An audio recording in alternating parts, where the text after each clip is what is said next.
Nos últimos dias, a guerra entre Rússia e Ucrânia tomou conta dos noticiários.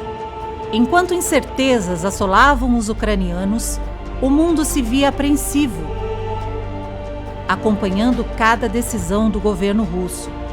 Mas você sabe como este conflito começou?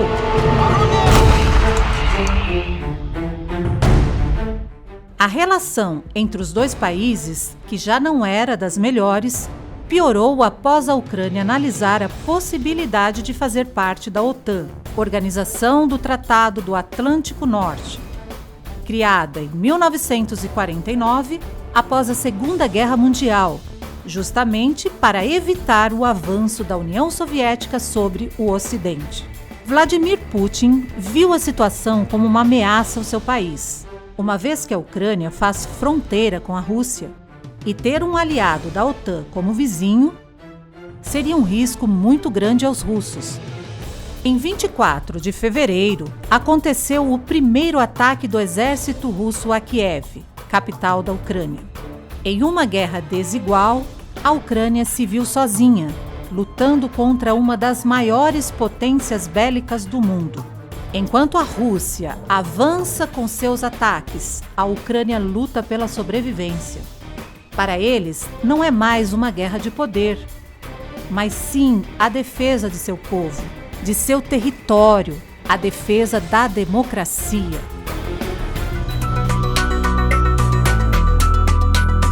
Olá pessoal, começando o Conversa Franca de hoje, direto da cidade de Prudentópolis, no interior do Paraná. Estamos aqui com Alexandre Amaro. O assunto do programa de hoje, a guerra Ucrânia e Rússia. Essa guerra que já trouxe aí, né, uma comoção geral para o mundo, imagens que circulam na internet, como você viu aí na abertura do programa, de lugares sendo bombardeados, pessoas se separando de suas famílias, uma coisa muito triste, deputado Haroldo, o senhor que viveu, né, nesses países, sabe como as pessoas pensam naquele lugar e assim uma falta de empatia muito grande hoje nessa guerra e famílias sofrendo. Estamos aqui num lugar onde 75% da população é ucraniana, né? 75% são descendentes de ucranianos. É a maior concentração de descendentes de ucranianos do Brasil. São mais de 50 mil habitantes, a cidade de Prudentópolis, 75% de descendentes de ucranianos. Nós estamos aqui em frente da igreja de São Josafá e ali tem uma cruz, e na cruz está dizendo Snami Bor, quer dizer Deus está conosco. Exatamente ali, ó. Deus está conosco. Uma igreja muito bonita e é uma igreja do ritual católico ucraniano. E essa guerra ninguém ganha. Essa guerra todo mundo perde. As guerras não se justificam. Nenhuma guerra se justifica. Eu estava lendo essa semana uma frase, não me lembro aonde, inclusive alguém repetiu, que dizia o seguinte, que jovens estão se matando sem se conhecer e sem saber a razão. Por que se matam? Porque tiram a vida um do outro por aquilo que para eles mesmos não vai beneficiar em nada. A guerra não se justifica. E a continuidade dessa frase é que os velhos que se conhecem não pegam em armas e mandam. Quer dizer, eles mandam eles irem para a guerra, mas eles mesmos não vão. Mas eles mesmos não vão. Porque os velhos, que são os líderes, os políticos, que têm o poder na mão, utilizam-se do poder que lhes foi dado, da caneta, né, não da arma. Da caneta, para decidir as ações do país. E os jovens é que vão para defender as ideologias e as razões que muitas vezes eles mesmos não concordam. Uma mulher dizendo assim, quando nós iríamos imaginar que na Ucrânia os meus avós e bisavós enfrentaram a guerra contra a Alemanha. E hoje eu tenho netos lá que estão enfrentando esta mesma guerra, depois de um espaço de tempo a história se repetindo com pessoas da mesma família. Mas o interessante, você está falando de Alemanha, na Segunda Guerra Mundial, a Rússia e a Ucrânia, que eram parte da União Soviética, combateram contra os alemães. E agora, nesse conflito, a Alemanha ofereceu à Ucrânia apoio bélico, inclusive apoio de tropas, o que, ao meu ver, não deve ser aceito, porque aí torna a coisa de uma forma internacional, incluindo mais um país, e a coisa se torna mais séria para combater a Rússia. Pois é, vamos ver um pouco mais de imagens, daqui a pouquinho a gente volta.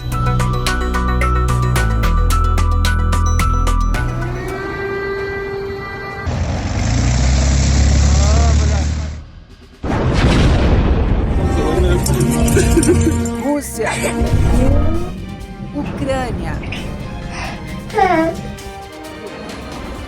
em guerra.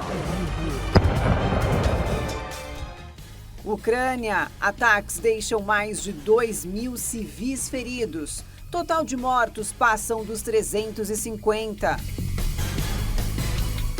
Rússia atacou a Ucrânia com 56 foguetes e 113 mísseis. Na ONU, Ucrânia pede cessar-fogo. Rússia diz que acordos foram sabotados. ONU, países pedem cessar-fogo russo e solução pacífica para conflito.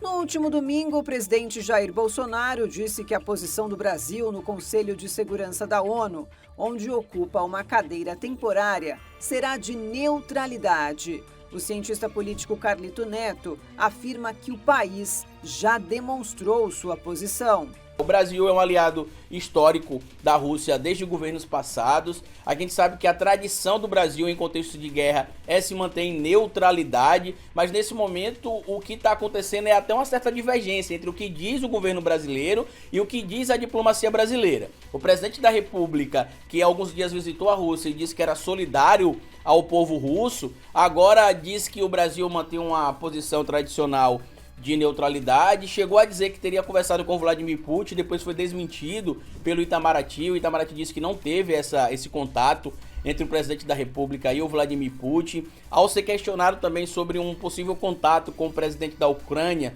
o Volodymyr Zelensky, o presidente Bolsonaro disse que não tinha o que falar. E as nações mostram suas opiniões. A maior parte dos países condenou a Rússia após a invasão da Ucrânia. Os Estados Unidos, União Europeia e Reino Unido anunciaram sanções contra a Rússia. As sanções incluem penalidades nos setores bancário, aeroespacial e tecnológico. A Organização do Tratado do Atlântico Norte, a OTAN, aliança militar do Ocidente com 30 membros, forneceu apoio logístico e militar à Ucrânia. O presidente da Hungria, aliado de Putin, condenou o ataque. Países como o Cazaquistão, Quirguistão e Tajiquistão, que nasceram da antiga União Soviética, adotaram o silêncio como defesa. Alguns países apoiam o conflito. O presidente da Bielorrússia, Alexander Lukashenko, é um dos maiores aliados de Putin.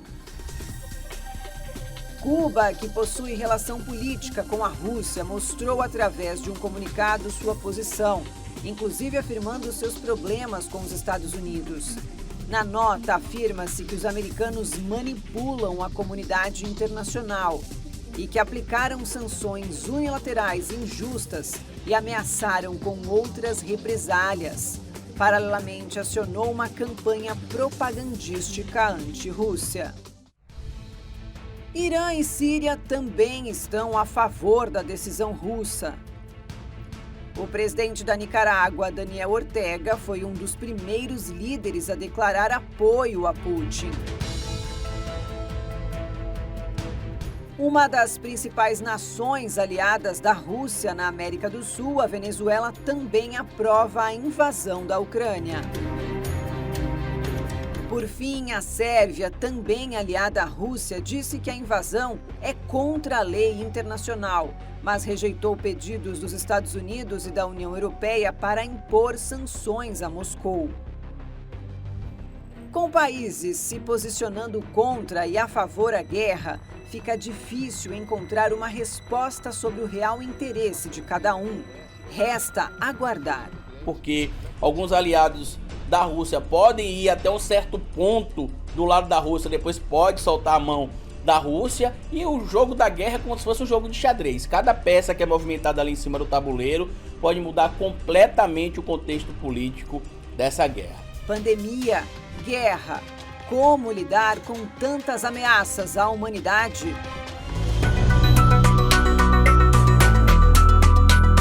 Muito bem, de volta aqui de Prudentópolis, 75% da população da cidade descendente de ucranianos. Estamos aqui no Museu Issachovitcha, que é o Museu do Milênio, 1981.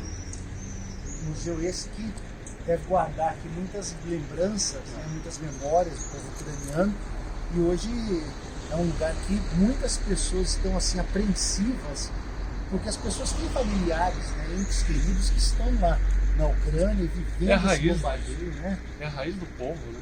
E uma coisa que o senhor estava falando aí no momento anterior do programa, da Alemanha entrar nessa guerra, e uma outra preocupação, porque o presidente da Ucrânia disse o seguinte: eu não quero carona para sair daqui, eu quero munição. Então ele pediu armamento bélico mesmo para a OTAN, para os Estados Unidos. Ele está recebendo. O Reino Unido enviou, existe oferta de outros países, os países vizinhos enviaram. A Rússia está ficando isolada nessa questão. Nós não vamos levar muito a questão política da nossa opinião, porque nem todos concordam. Nós não estamos aqui também para emitir diretamente a nossa opinião. Eu posso dizer para vocês que nem tudo é como a imprensa mostra. Eu vivi 6 anos na Rússia. Fui viver na Rússia poucos anos depois que a União Soviética acabou. E nós sabemos que em 1949, quando foi formada a OTAN, no final da Segunda Guerra Mundial, foi formada exatamente como uma união de países para uma união bélica contra a União Soviética. Porque a União Soviética dividiu o mundo com a cortina de ferro. A União das Repúblicas Socialistas Soviéticas.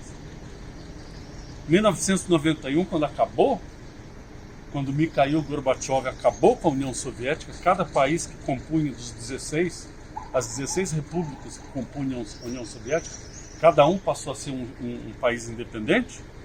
Quer dizer, a ameaça da União Soviética já não existia mais. Então, você percebe que como se a OTAN já não houvesse mais sentido de existir. Mas, pelo contrário, a OTAN vai conquistando novos membros, novos países e vai chegando mais perto da Rússia. E como é que a Rússia se sente? Entendeu? Então, existem muitos lados das coisas que não são bem contados.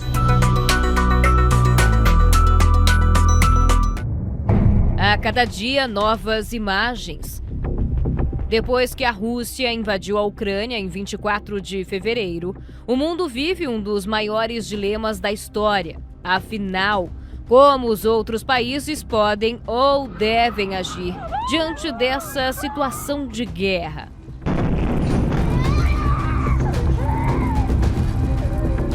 Um conflito que, além das perdas humanas, pode deixar um rastro de dificuldades econômicas para os atuais e também para as próximas gerações em diversos cantos do planeta. E no caso do nosso país, nós devemos intervir de qualquer forma?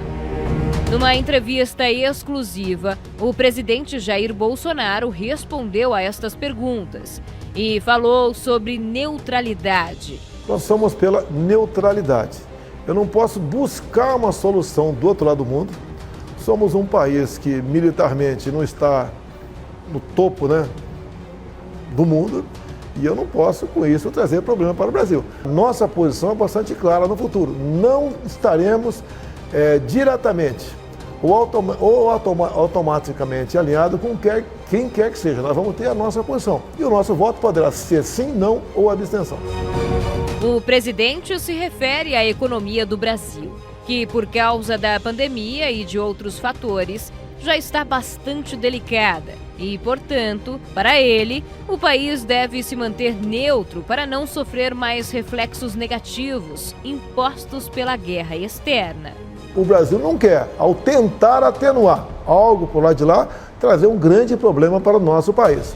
O nosso agronegócio, que todo mundo fala bem dele, é algo fantástico. Realmente é o carro-chefe da economia, mas sem fertilizantes é quase que um bom carro parado na garagem por falta de combustível. Uma nova ordem mundial, com a qual líderes do mundo todo terão que lidar pensando basicamente nas consequências de cada ação.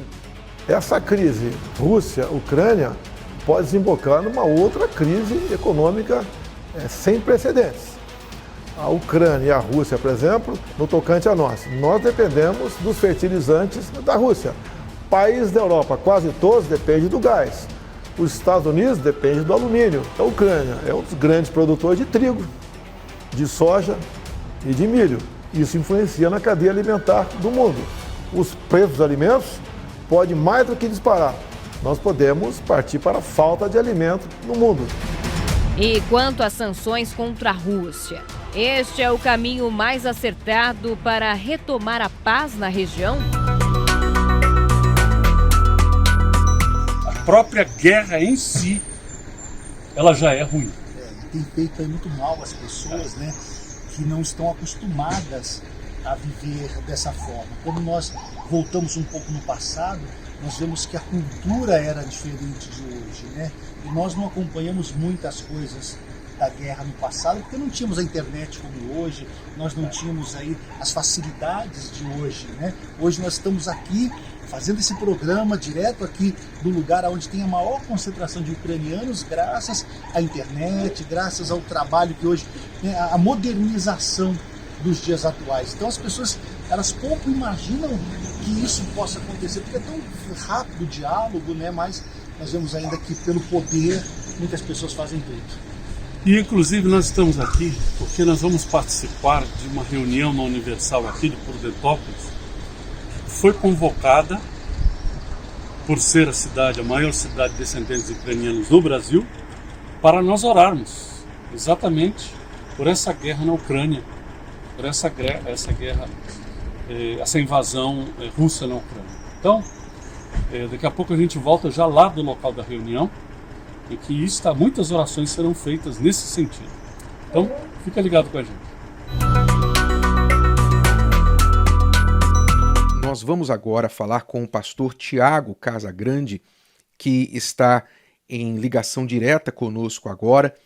Pastor Tiago, que é responsável pelo trabalho da Igreja Universal do Reino de Deus lá na Ucrânia e que está responsável também dos pastores e suas famílias que estão lá trabalhando nesse país, a maior parte deles brasileiros, mas nós temos também pastores ucranianos de outras nacionalidades. E a sua esposa, Ana Cláudia, que está ao seu lado também. Primeira coisa, como é que vocês estão? A gente, graças a Deus, estamos bem, graças a Deus, nós pastores estamos bem. Sabemos que estamos passando por um período muito tenso, muito dificultoso, mas a gente tem visto, bispo, a mão de Deus. A gente vê que Deus, em nenhum momento, ele tem nos desamparado.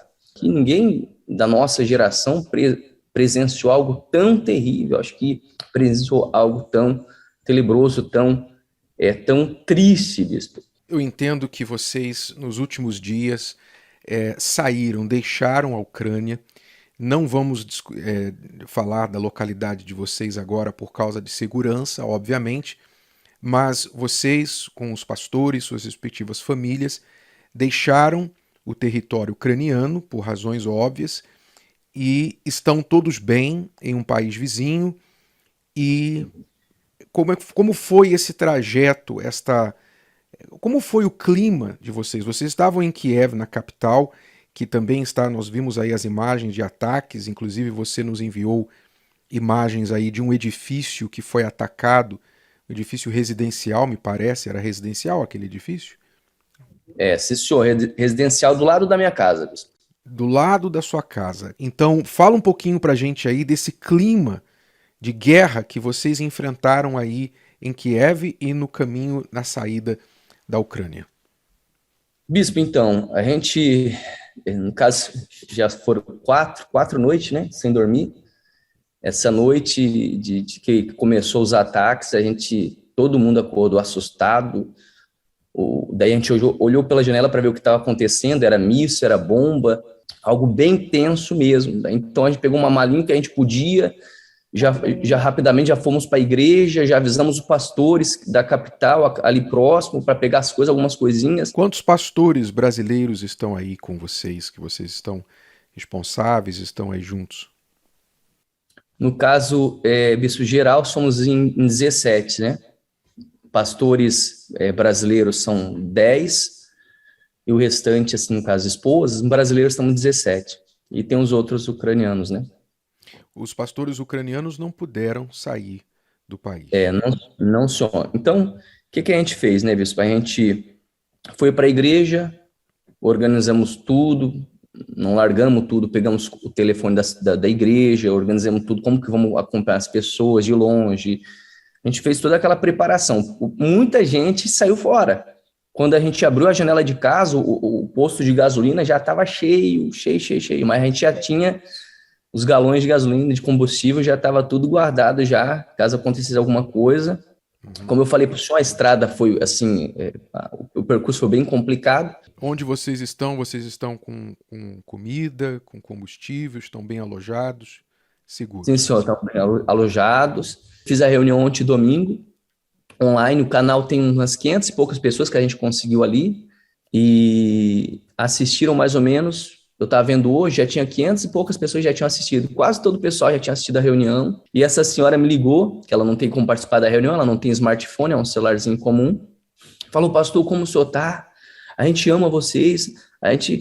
Eu falei, senhora tem dinheiro, tem comida? Pastor, eu tenho, mas o senhor tem. O senhor vê, eles orando pela gente, preocupado com a gente. Eu tenho certeza que o coração de vocês deve ter sentido muito de ter deixado essas pessoas para trás. A gente sente daqui, porque a gente esteve aí na Ucrânia não faz muito tempo, em setembro, e a gente sentiu a dor desse povo, e dá uma dor de deixar essas pessoas para trás. Eu tenho certeza que o que vocês estão sentindo aí, a gente sente daqui de longe também, e é muito comovente saber que as pessoas estão preocupadas com os pastores. O povo quer que o pastor esteja bem. Exatamente, bispo. Quando foi orientada a gente deixar, a gente ficou triste, né? Porque a gente queria ficar, né? A gente quer ficar com as pessoas. Então, é muito difícil, bispo. A gente deixou, né, a Ucrânia, que nem eu falei, eu amo esse país, essa nação. A gente deixou eles. Assim que for liberada, a gente vai voltar. A gente quer já estar lá, a gente já quer reunir as pessoas, né? A gente quer levar não somente para as pessoas da igreja, né, essa ajuda espiritual, mas para as pessoas que estão lá, que estão vivendo tudo isso, né?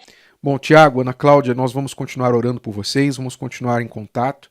Amém, bispo. Tá ligado. Tem até alguns pastores aqui, bispo. Pode entrar aí. Cadê a galera? Vamos aqui atrás aqui. Aí. Sou Jefferson, Darlan, o Rafael, o Adriano. E as esposas estão ali fora. Amém. Deus abençoe vocês.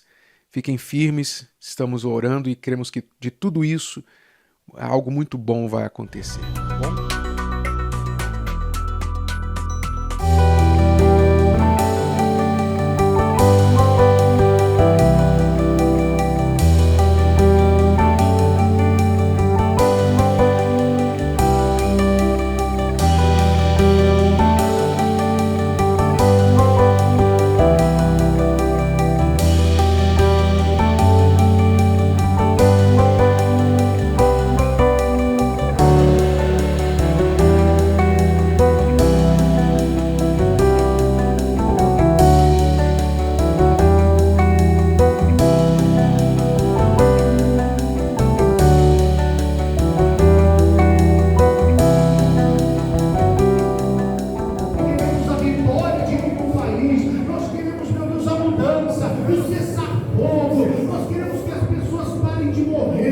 vivam em paz.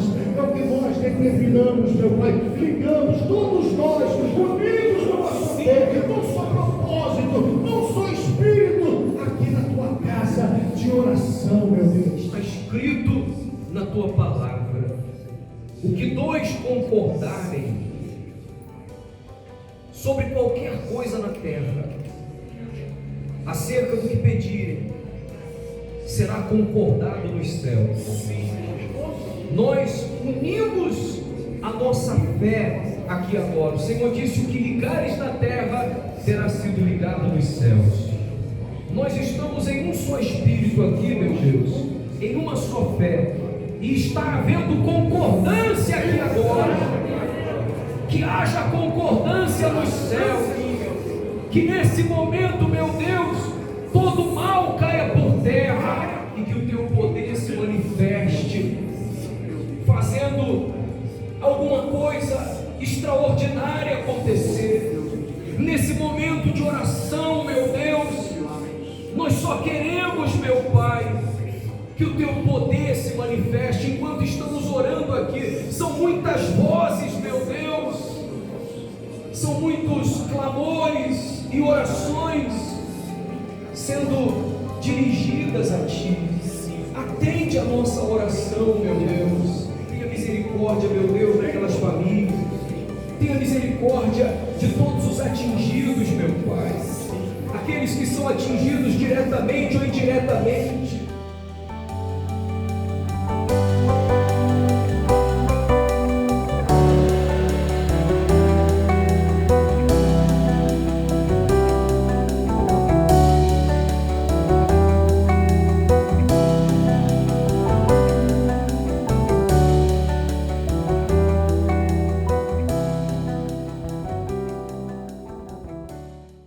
Pessoal, nós chegamos ao final do Conversa Franca da noite de hoje, aqui de Prudentópolis, onde estivemos com o povo da igreja para orar pela paz da guerra, dessa guerra de invasão que a Rússia fez no território ucraniano.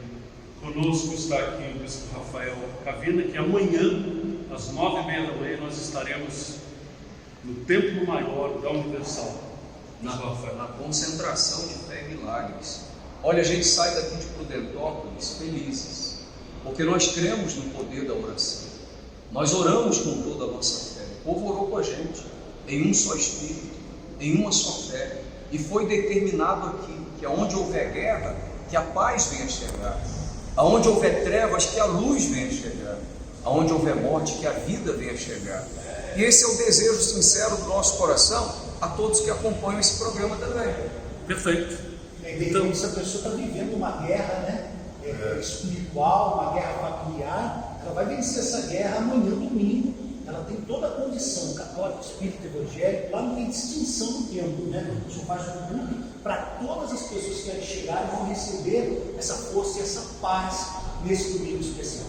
Então amanhã, é isso mesmo. Então amanhã, 9h30 da manhã, nós estaremos, eu e Amaro, com o bispo Rafael Cavina, no Templo Maior da Universal, João Negrão, 1510. Então, esse é o final do Conversa Franca de hoje. Semana que vem, pessoal. Valeu. Tchau. Deus abençoe.